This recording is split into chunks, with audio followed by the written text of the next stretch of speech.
Hi, folks. Welcome once again to Talk Formula One.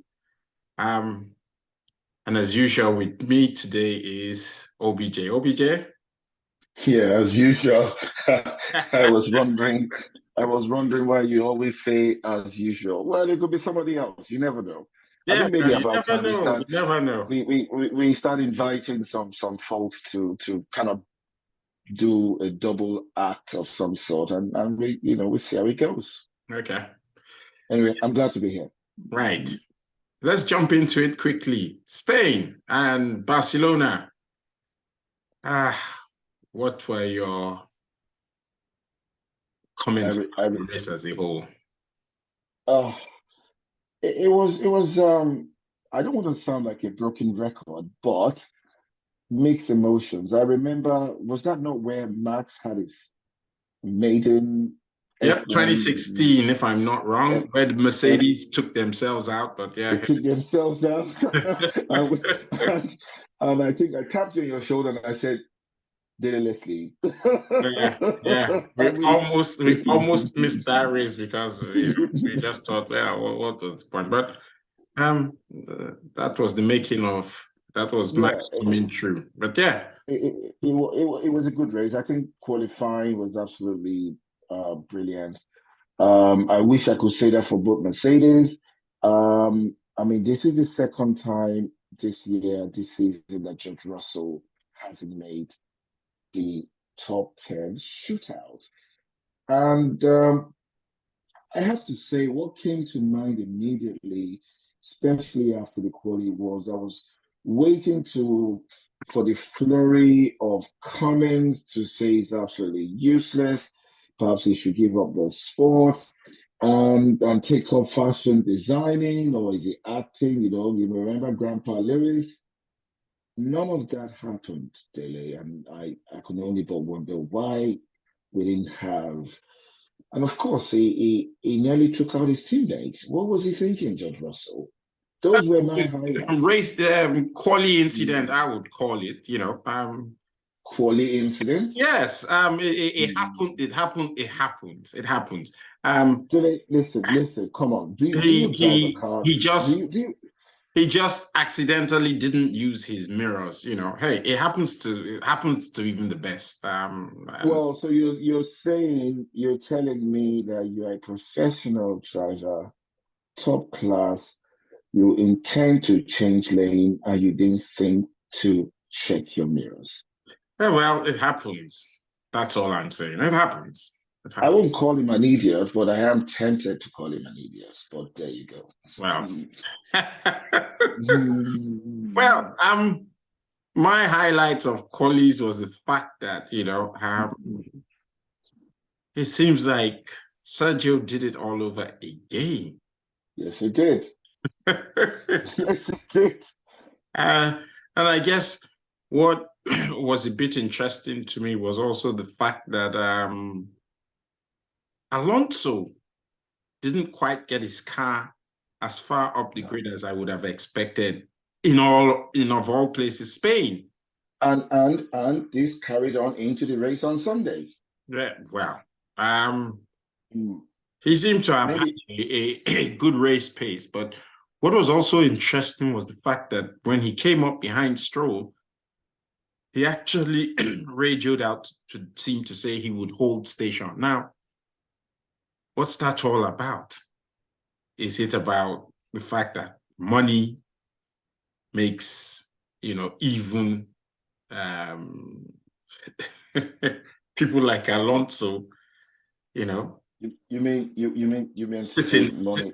sit in place? Because if anybody had said to me that Alonso would catch up with his teammate and hold station, I would have said you must be kidding. But hey, Well, listen, he's come back into the F1 after going to IndyCars.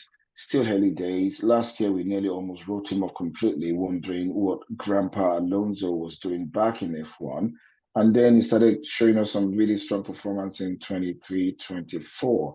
So for him to appear not to be able to follow instructions may not serve him on the long run. That was my take.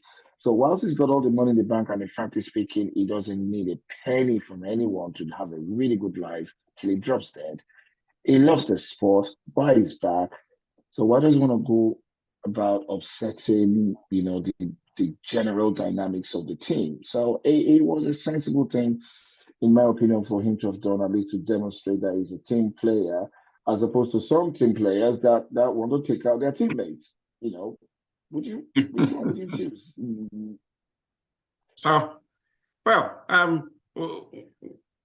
I was going to say, fortunately enough, Collie didn't demonstrate that much for the Mercs, but they seem to have very good race pace, because even with George's misgivings, he's managed to bring the car all the way through the field up to third spot. Dele, I would hold fire just right there. I know where you're coming from. I know what you're going to say, but go on. Look, George has blown one Mercedes engine. Okay. Now, what that tells me is that the output of that engine is either being maxed out or is being taken to the limit of the safe tolerance. Mercedes, currently, where are they in constructors? Number 4, maybe. That is missing out on big bucks. They need this guy to work his way further up the field. Now, I'm not saying this is what happened, but they might have just maxed out his engine to help him to be able to make up ground. It's quite possible, and if they were to do that, they're either going to have to sacrifice that engine at a later stage and take the 5 grid penalty on the chin, saying, you know what, if we balance things out, we can max out this engine, blow it at some stage, or don't wait for it to blow, change it, get a brand new engine, halfway through the race calendar, get a 5 penalty, grid penalty, still make our way through the fields. So it's, Formula One, it's a marriage. I mean, we used to being said it being said that it's a marriage, between man and machine. Oh, nobody talks about the team strategy, because team strategy could win or lose you the race, as we've seen. Well, if you're saying that, then what happens? Because Perez started further back and ended up 4th. So, hey, I guess if your machinery is quite working for you, then it is working for you. I mean, are you saying Red Bull are maxing out their engines? Because right now, I don't think they have any reason to do that. But hey, there's no reason, because they've got a terrific grid line speed. They've got terrific aerodynamics. They've got terrific. I mean, the way they can bring those cars to an almost standstill, especially when Verstappen dives in, his famous move, dives into the inside, slows the car down enough to be able to take the bend. That car's got amazing stopping power without locking up or missing the apex completely. So it's got a lot going for it. And that could explain why the other Red Bull car was able to make its way across the field without necessarily, maxing out the engine. I mean, who supplies the engine now? It's not like a main engine manufacturer with years of experience and reliability behind them. So they may just barely be scratching the maximum output from that engine, given that it might be an unknown territory for them altogether. These are things like the big names like the Ferraris and the Mercedes. They would always run their engine within its safe limits. They will. They tend to. Yeah. Speaking about the Ferraris, Sainz number 2 on the grid. But well, I'd like to believe it's because the Mercedes were going quite well. I don't think Ferrari demonstrated a reasonably good race pace. No, they didn't. Yes. No, they didn't.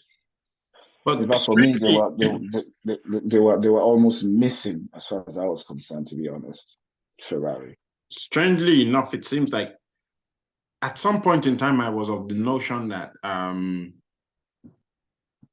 Leclerc was sort of, he's not the number one driver, but he seemed to be, getting more of it. Assumes, yeah. But in recent times, Sainz seems to be much more on top of things than Leclerc. What's going on there? For me, the performance of the two drivers, I know last year, hands down, you would say Leclerc is the man that perhaps sits in the number one, chair, as it were, as far as the team is concerned. But this year, I couldn't really put my hand on my heart and say that. It seems fairly even, and we just have to wait and see. It's still early days. We're just about, what, 6 races into the calendar? Yep. And this, for this specific reason, that Mercedes are not ruling out a Lewis Hamilton world champion. Can you believe that is being talked about for 23, 24? And it may not be far from the truth. Look at Lewis in the same car qualifying with George, and look at the race. Lewis clearly finished ahead of George by a pretty decent margin. Yeah, but people would argue and say Lewis started a number of spaces ahead of George race, and only finished just ahead of George. No, you wouldn't call anything over 18 seconds just ahead, because anything over 18 seconds, as you will agree, means you can actually come in and bang in a new fresh set of tires and still come out ahead, and then just open up the turbo because you've got fresh tires, which your other guy would not be able to do because his tires would be shot. So Lewis could have come in, say for instance, he had an unlimited supply of super softs. It could have come in just for the sake of it to just do a one finger salute type. He don't, come in, change his boots, do a couple of donuts, and still win. Well, Sir Lewis is a gentleman, so yes, good thing you've not been able to influence him. So far, he refuses to pick my call, even though I'm a so fan. I'm sure to your excitement, Mercedes are finding themselves further up the table. They're now solidly in second position. Do you expect them to be able to take the fight to Red Bull? Because right now, the Red Bull seem to have, an immaculate, bomb-proof car. So We'll have to see. One thing I know I can't really put my heart on is to say Lewis Hamilton is predictable. Lewis is not predictable. One thing we know for a fact is that he's happy with the car. Finally. He was not a happy bunny all throughout last year. He was fairly critical of the W13 at the beginning of this year. You mean Lewis, 14? You mean W14? 40, yes, sorry, the W40 before the upgrade, sorry. Until the upgrades, and it seems the comment so far is not been happy with the car. I mean, I don't know if you remember, I think a couple of years ago when Lewis says, when that car is in a street sport, it's like fighting a bull. And I don't know, you watched, I mean, the qualifying for me was amazing. When you look at Lewis's attack, the apexes, the exits out of the apexes and the rest of it, and look at his famous hand on the wheel and see the way he moves the car around, there's no juttering at all. When you watch the same frame from other drivers, especially his humble teammate, he's fighting with the car, same car. So why I couldn't rule out Lewis closing in on Verstappen, because if anybody can do it in the right car, it'll be Sir Lewis. Over to you, Dilly. Oh, well, I guess we'll talk of the other teams that seem to be making advances in the right direction. McLaren seem to have gone very well. McLaren, yes. Look at our good old friend Lando Norris. That I was so full of praise of Lando 2 seasons ago, and then he started disappointing me. He seems to be back in the fray. So and good, good. and the new kid Oscar also good showing Yeah, from him as well. Pistari, yeah. sorry, yeah. And I think the Alpine, The Alpines are showing us well, like the I said to you, consistency. They're showing us consistency. like I said to you, they have championship pedigree. They rebranded Renault team, so hey, Williams won loads of championships with Renault Power. Likewise, Alonso won his 2 titles with a Renault team. So hey. With the Renault, Yeah, so. and I think one cannot forget the famous saying by Sir Williams when Damon Hill wanted a pay increase, and he said to him that he can shove it because an old woman could make that car perform. So it's not because of his driving skills. I don't know if you remember that. So Yeah, that's well, how yeah. that's how good the Renault was, because I think they were the ones that pioneered, you know, um, the suspension when it was dropping, depending on and they said it gave them an unfair advantage and they had to take that all out. They pioneered that. So they're an excellent engineering team, I think we can say. Oh, well, I want to be a bit more precise. That's the genius of Adrian Newey, who, as we all know, is with Red Bull right now. So Is with Red Bull right now. no Yeah. surprises that the Red Bull seems to be just a phenomenal machine right now. But yeah. But saying, I mean, we don't normally talk about the team. We tend to focus on the race, on the driver. But I mean, just a slight deviation below. What's going on at Red Bull? People are jumping. Well, for want of a better term, the opposition seem to be at a loss, and they've now decided to throw money at it. And most of the But people where they get the money from? they're being offered double and triple what they're we being paid at Red yeah, Bull. but I thought we had a spending cap on. So where are they getting all this cash from, and why are they not being impeded by the cap? Well, so what you pay staff can always be manipulated. I understand. Yeah, well, it's like So, me coming to see you, and I can run a whole lot of expenses. I bought peanuts on the way that I wouldn't have bought if I was in my house. So that's an expense. It's an allowable expense. On top of that, McDonald's for an ice cream. Yeah, I see where you're going. So you're saying they're I'm not creating a saying sort of anything. ineffective race. I'm not saying.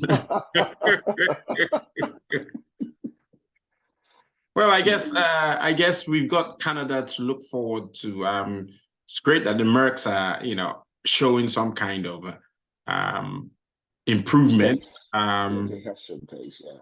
I would like the Ferraris to, show same, because we don't want Max just running off into distance and getting the championship. We want some sort of Excitement. exchange, excitement. Formula One is supposed to be exciting. It's not supposed to be, a procession where everybody just follows the leader. Well, hang on. I think we gotta be careful before we write a blank open check.